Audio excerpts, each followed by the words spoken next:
bisa apply scholarship ke sana. Terus apa aja berkas-berkas yang dibutuhkan untuk daftar beasiswa ke sana. Oke, sip. Masuk. Oke, tafadhol. Tafadhol apa bahasa Turki ya? Hah? Buyurun. Lucu juga. Buyurun.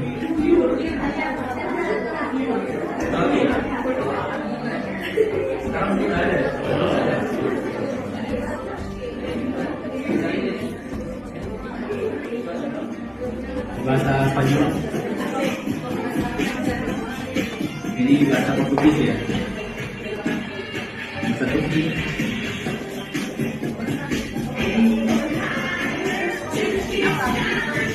Kayak iklan.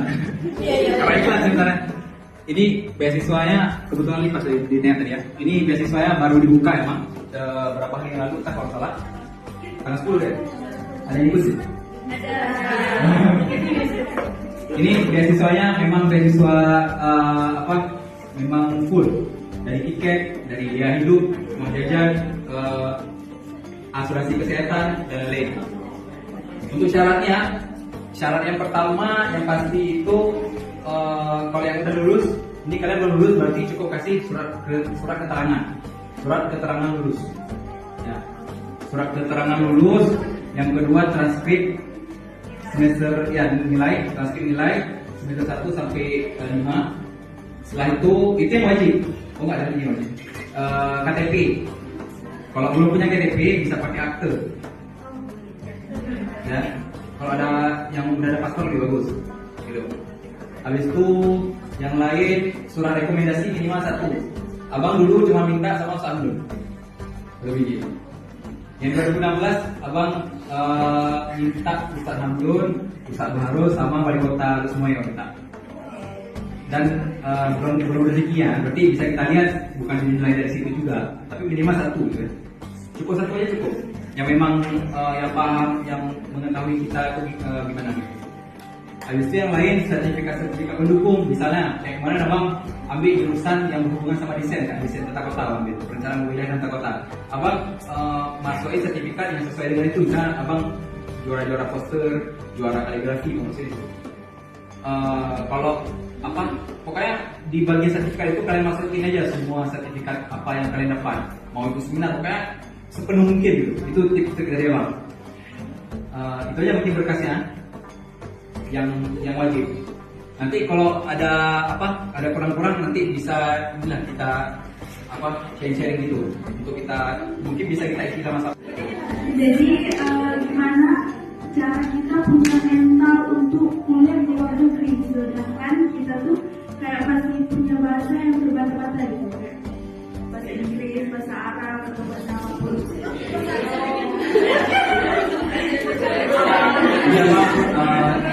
Pengen jelasin dikit atau cerita dikit tentang pengalaman Mas ini yang ke Turki ya. Maksudnya kehidupan melawan untuk bisa bahasa Turki gimana?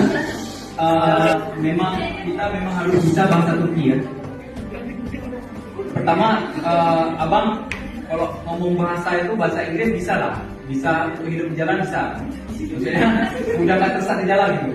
Paham kan? Maksudnya udah bisa hidup sendiri dengan bahasa ala kadarnya gitu. Untuk bahasa sehari, tapi kalau bahasa kayak semacam akademik abang belum mampu.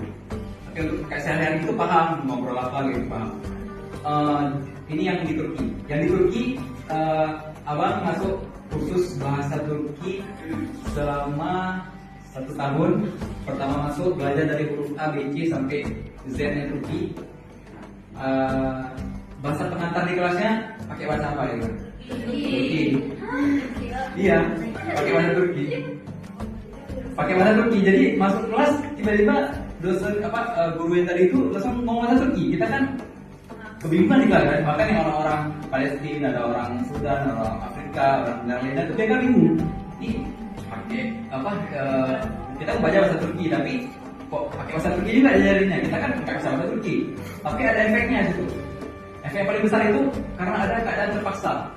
Karena ada keadaan terpaksa kita akan mandiri sendiri. Apa yang dia bilang kita dengar, kita cari di kamus. Itu betul-betul menurut abang sangat sangat bagus sekali memang. Contoh misalnya di Hidayah dulu misalnya, kalau di Dayak misalnya belajar bahasa Arab, bahasa Arab itu menurut abang bagus, jangan jemput-jemput.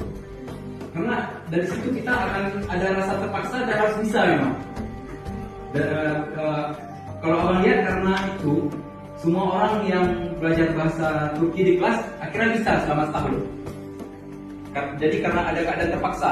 Bahkan waktu abang tahun bulan pertama, bulan kedua kan orang di Turki itu kan nggak bisa bahasa. Abang mau tubeng ngomongnya gimana? Jadi ngomongnya tuh kayak abang paksa. Misalnya abang mau minta sesuatu sama orang banknya, saya mau buatkan tubeng.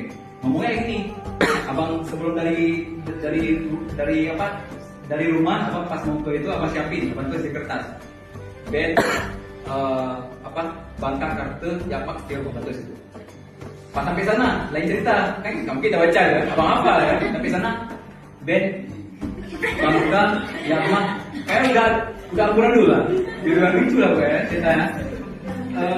Karena kita terbiasa, kita ini bukan begitu asli bahasa mereka, itu ya camkan.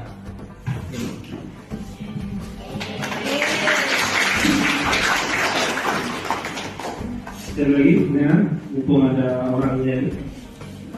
Kan kalau misalkan nggak ada bahasa Turkinya jadi itu kalau yang terakhirnya dia nggak bisa gitu sama sekali itu gimana nasibnya? Ini abang bukan dengar dari orang, depan mata abang sendiri ada orang kayak gitu. Teman abang, teman sekelas abang ada kayak gitu. Jadi dia orang Afrika lah kan.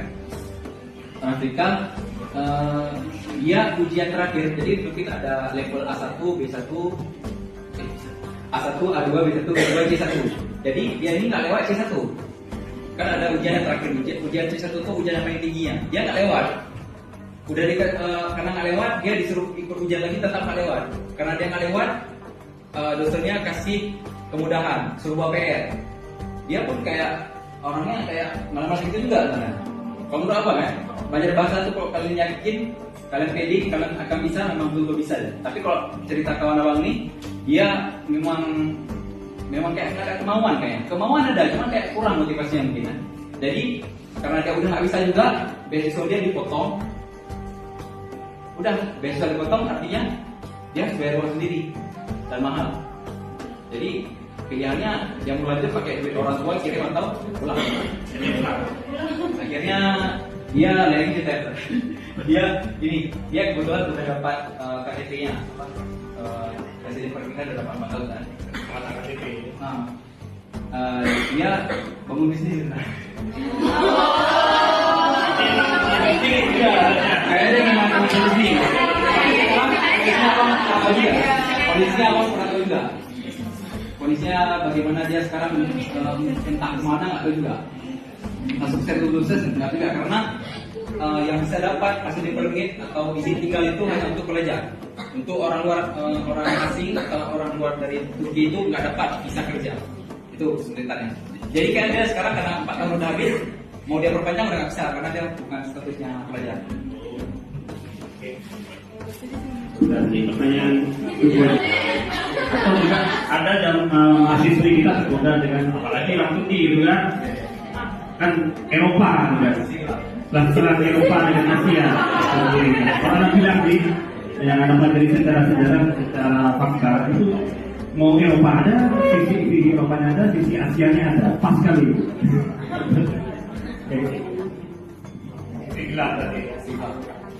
Ya, mungkin yang kita lihat di sosial media orang karena story-nya gitu kan, Messi, ya Messi gitu kan, atau kegiatan lainnya, makan enak, apa lagi. Di balik itu ada hal yang disembunyikan. Tapi ada juga yang memang produk kayak gitu. Kalau dia sembunyikan misalnya mungkin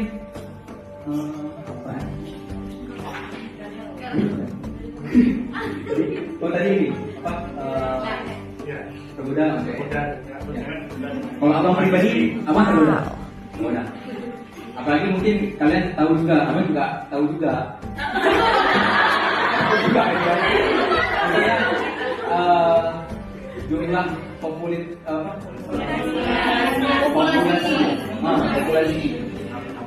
populasi orang Turki yang cantik dan cowok Turki yang ganteng itu lebih banyak daripadanya.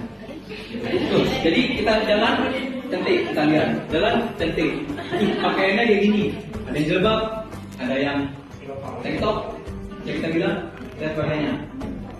Abang betul-betul, misalnya susah juga di sana tuh kesulitan kita itu.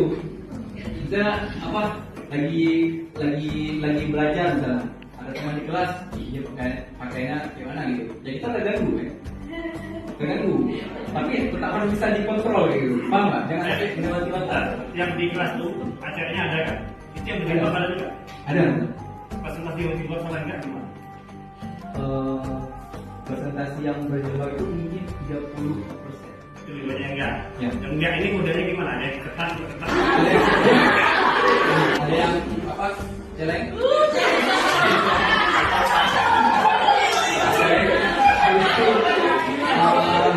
Ada yang seperti ketang. Ada yang betul-betul kayak ke kampus itu untuk kayak menjadi muda kayaknya. Ada orang yang kayak Itu gitu. yang kampus tidak masalah. Nggak masalah kan? Yang penting dia mengerti tugas. Nggak masalah. Nah, kita kan walaupun di kampus umum kan tetap harus melakukan kan jauh gitu. Jadi itu kan ada. Ada kan? Ada. Jadi pengalaman saya di kantor itu masuk tidak masuk. Kalau di sana tuh gini ya, mereka mau buat apa buat gitu. Kalian mau sholat, kalau nggak buat. Cuman jadi sekarang beliau cuma yang sholat sudah silakan gitu dilarang gitu. Iya, iya gitu. Jadi mau kita makainya bisa gitu. Bahkan ada apa? Maaf, misalnya abang lagi jalan di lorong fakultas nih, orang pacaran situ, udah berjumpa gitu. Ada nih Seperti apa persen gitu ya. seperti itu. Itu yang berdasarkan pengalamannya. Atau ada yang di taman kayak itu, ngapain mereka banyak kayak gitu. Banyak. Yang mahasiswi tertarik enggak menjadi ini yang masuk Indonesia?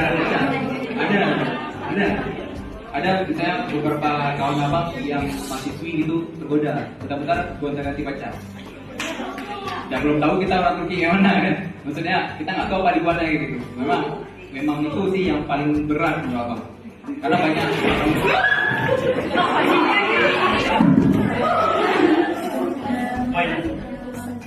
Pas sampai di sana, kawan kan dari berbagai negara. Terus komunikasinya sebelum khusus bahasa Turki sama kawan-kawan yang beda negara itu pakai bahasa apa? abang pertama sampai ke asrama kawan kamar ya, orang Turki semua. Besoknya kami ke kampus untuk ikut kursus bahasa Turki kan, masuk ke kelas yang tadi itu. Sampai sana ya tetap kita pakai bahasa Inggris sehari-hari aja. Adanya. Bisa. How are you gitu aja. Jangan terlalu buat pikir apa gitu kan. Dan mereka ngomongnya orang-orang Afrika, apalagi mereka semua bahasa bisa. Afrika, santai aja mereka tuh. Kita ngomong sama mereka, kadang abang ada juga ngomong bahasa Arab juga kadang-kadang sama orang Sudan tuh, kayak pancing-pancing itu dah. Iya, aku bisa bahasa Arab. Ya ada ngomong sama orang Sudan, ngomong bahasa Arab, tanya kayak mana, ataupun pakai bahasa Inggris juga sama orang Afrika, sama orang Palestina, mereka bisa bahasa Inggris. Gitu.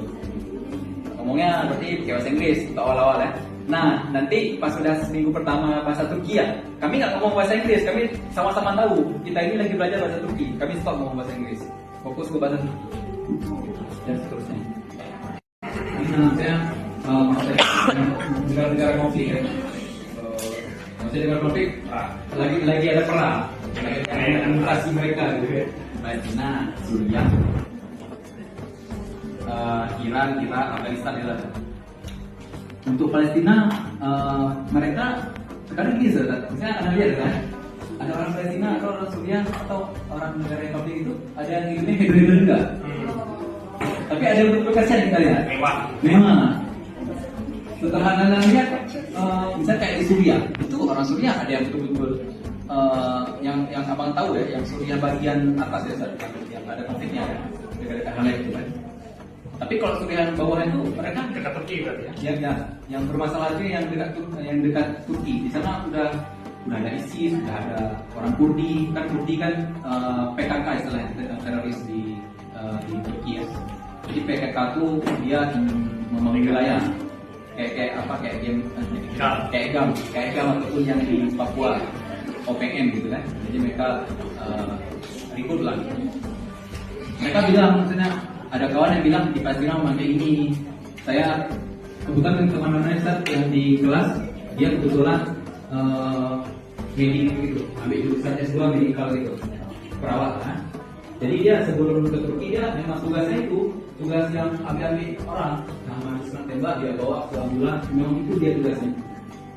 Jadi memang betul ada cerita itu, memang betul, memang faktanya memang ada gitu.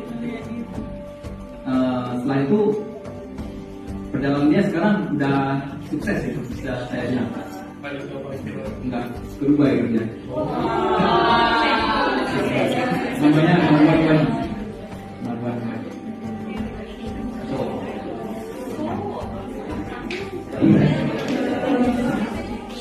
Jadi kan yang kayak aku bilang tadi ada magang yang misalnya kayak ke Portugal. Nah di situ kan ada ngurus biaya visa segala macam, itu dibiayain atau abang keluar uang visa? Jadi abang ikut magang ke Portugal itu, abang ikut tes dulu, ikut tes bahasa Inggris di kampus. Jadi kita bersaing sama orang-orang yang mau dari kampus itu yang mau keluar juga. Ada yang ke Estonia, ada yang ke Bulgaria, ada yang ke Portugal, Paris, semua negara Eropa ya, yang negara-negara Schengen itu. Setelah itu abang ambil lulus, dapat kuota untuk menerima beasiswa selama 2 bulan. Totalnya 1.200 euro berarti. Itu kita lulus, mereka kasih uang ke kita untuk kebutuhan visa, tiket, dari situ semua kita ambil, kita yang atur sendiri. Ini kayak abang bilang, ini biaya ke Eropa itu mahal, betul mahal. Dan ini aja misalnya kalian naik bus kayak Aceh bus Transkutara aja gitu kan, bus publik gitu, publik. Itu sekali naik $2, kali 32.000 sekali naik. Memang mahal biaya hidup sana. Untuk biaya tempat tinggal per bulan abang sewa 300 euro. Mahal kan? Betul-betul berlipat-lipat gitu. Jadi dengan uang itu abang gak cukup. Jadi abang minta sponsor lah gitu kan. Alhamdulillah ada abang yang udah kerja, abang minta sponsor sama beliau lah. Sponsor bilangnya beli tiket. Itu alhamdulillah beli tiket dari dia untuk biaya visa, biaya hidup di sana, sewa semua cukup dari uang 1.200 Jadi abang cuma tambah uang tiket aja. Magangnya nggak digaji dari perusahaan itu, jadi dari beasiswa itu dia. Bisa kira itu gaji juga sebenarnya, 2 bulan ya, per bulannya 600 euro. Ada lagi mau ditambah? Mungkin dari tadi ceritanya tentang di Turkinya langsung. Jadi sebelum ke Turki itu kan ada persiapan. Nah sebelum persiapan itu pasti membutuhkan dua orang tua ya. Jadi abang apa di support langsung atau memang kalau nggak di support pun gimana cara meyakinkan orang tua itu? Abang anak terakhir cowok itu nggak betul dikasih punya, kecuali kita cowok anak pertama nggak pergi kampus lagi. Karena itu lah, karena anak besar. Ini abang anak terakhir, abang gini. Kalau abang bilang orang tua anak asal gratis gak gitu. Anak-anak nggak ada selain itu pergi, orang tahu lah gitu kan, selain gitu. Tapi mungkin beda sama cewek adik kalian kan. Bagaimana nih cara bilang ke orang tua, pastikan mereka gimana? Kalau berdasarkan pengalaman abang, misalnya kan di sana kan ada juga yang cewek kan, yang dari Indonesia kuliah di Turki. Gimana sih mereka cara minta ke orang tua? Yang pertama jangan langsung minta, mak saya mimpi, tapi pelan-pelan gitu. Yakinkan mereka pelan-pelan, mak.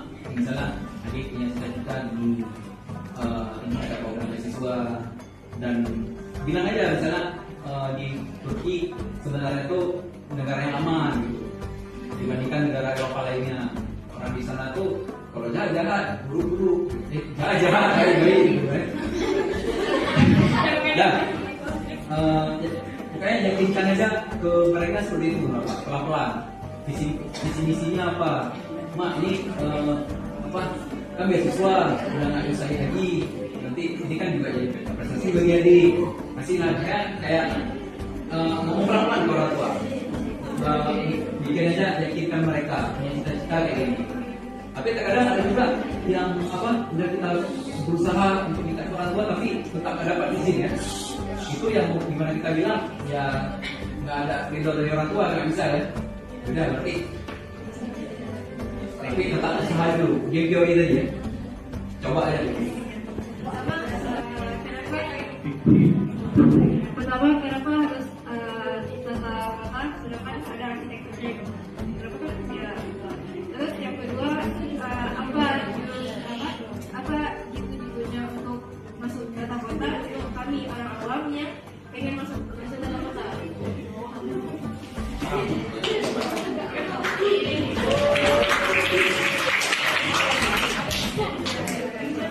Ngomong mau pilih jurusannya juga ya? Ya nggak apa-apa, mau pilih nggak apa juga. Ini gini, kan abang tadi udah abang bilang di awal ya, abang tuh suka komputer, suka desain gitu. Abang rencana mau pilih jurusan tata kota juga di usia. Cuma waktu itu 2016 baru pertama kali dibuka. Jurusan PWK itu kan, perencanaan wilayah dan tata kota. Jadi abang kayak masih belum yakin gitu kan, karena belum terakreditasi gitu. Jadi abang pilih elektro. Setelah itu abang coba Turki, abang pilih tata kota Turki. Mungkin kalau kita lihat di Turki memang kalau kita lihat sekilas lebih teratur gitu kotanya daripada di Indonesia. Itu kenapa tata kota? Pertama abang sejalan dengan minat abang suka di desain. Dan setelah itu abang melihat juga perkembangan di Indonesia bagaimana.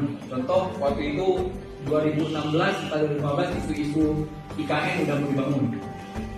Abang udah pakai CAD gitu. Jadi udah abang pakai CAD. Itu pertama yang paling yang membuat abang untuk jurusan itu. Yang kedua, dengan melihat lingkungan sekitar, dengan lihat mungkin kalau kita mau jalan susah gitu, mau kita jalan kaki tempat jalan kaki nggak ada juga kaki bolong karet bawahnya. Iya kan? Habis itu macet di mana-mana, teratur gitu. Yang lainnya kalau kita lihat secara umum memang Turki paling lebih bagus daripada Indonesia, tapi bukan paling bagus di dunia. Kan abang ikut beasiswa dan itu persiapan untuk rumah tangga itu berapa lama? Sama kan abang belajar tata kota. Tata kota itu kita selanjutnya tuh jadi apa? Kerjanya di mana? Kerjanya kayak mana? Dan peluang kerjaannya itu sebanyak apa? Dan rencana apa kira-kira ke depannya mau mungkin?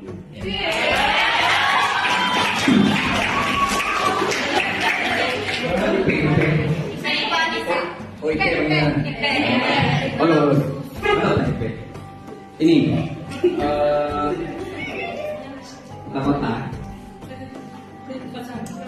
Persiapan abang sebelum dapat beasiswa itu, persiapan abang ini udah lulus nih. Abang belajar pada bahasa Turki gitu, hurufnya gitu. Dari awal dulu, dari nol dulu kita bertahap. Setelah itu persiapan abang yang lain, yang pasti abang bisa bahasa. Dan abang sebenarnya masih pas dari pas lulus ke Turki mau kuliah itu memang masih nol. Maksudnya abang belum ada ilmu sama sekali. Jadi abang memang mulai keilmuan perencanaan dan tata kota itu pas di Turki. Habis itu abang sering follow misalnya kayak di Instagram atau di sosial media, di LinkedIn dan sebagainya yang berhubungan dengan tata kota. Dari situ kita juga bisa nambah ilmu. Memang menggunakan penggunaan internet tolong dimaksimalkan gitu. Itu sangat membantu dalam hal apapun. Habis itu tata kota, lulus mau kemana, kerja apa, definisi dulu ya. Jadi dalam jurusan arsitektur itu luas.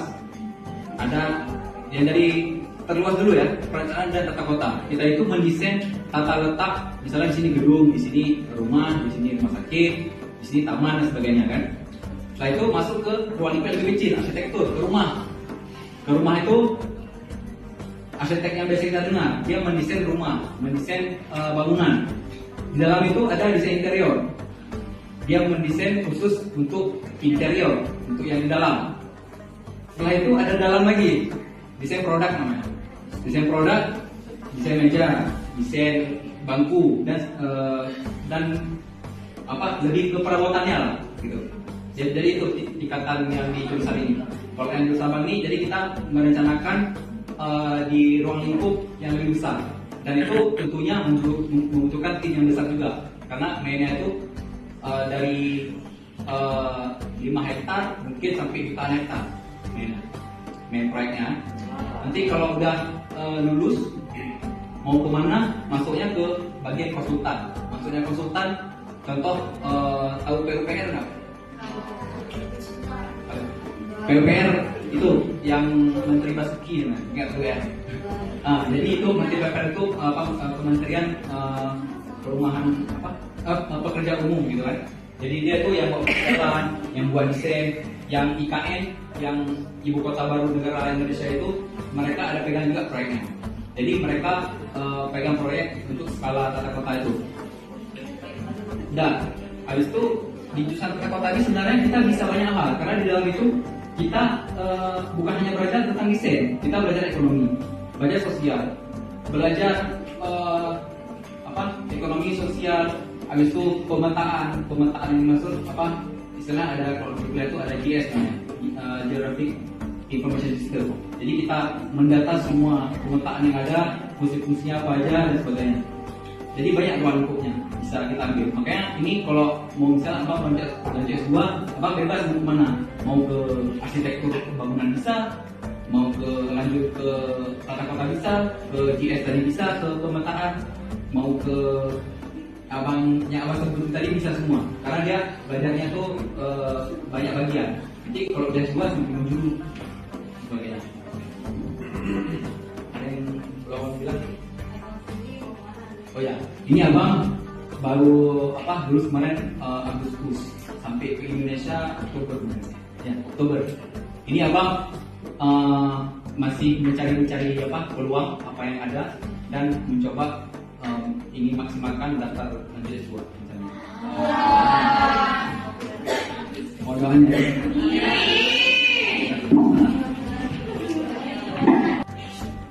Ini mudah kalau tahu.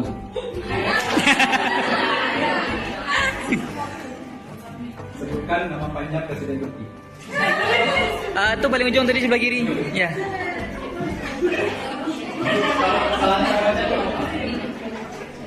Oh. Tahu aku. Ya. Recep Tayyip Erdogan. Betul.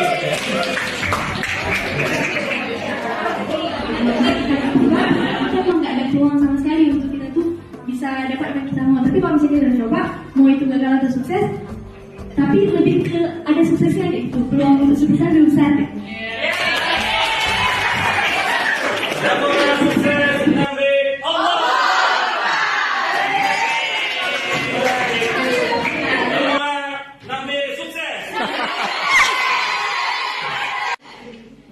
Tiga.